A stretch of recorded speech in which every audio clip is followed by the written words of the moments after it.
സന്തോഷം മാത്രമാണ് ഉണ്ണിക്കിറക്കാത്ത ദുഃഖത്തിൽ കഴിയുന്നു ജീവഭക്തര തമ്പ്രാനും തമ്പ്രാട്ടിയും ഗുരുനാമിച്ചയത്തിൽ ശിവദർശനെ സ്വപ്നെ തമ്പ്രാട്ടിയുണർന്നോ പുലരിയായി ഓടിമാറുത്തു നീരായാത്രയാ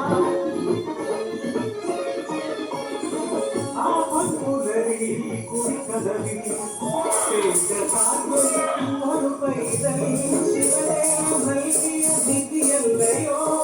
മലച്ചനോ സന്തോഷം അലകൽവി വളർന്നു ഭാരനായി തോമരപ്പടിവാങ്ങി കെട്ടിനിന്നു വാഴുന്നു ഭാവങ്ങൾ വീതികൾ ഉണ്ണിക്കു കൂട്ടുകാരെ ആത്മാ കടലിനക്കരെ പറത്തിയോടി അറിയാതെ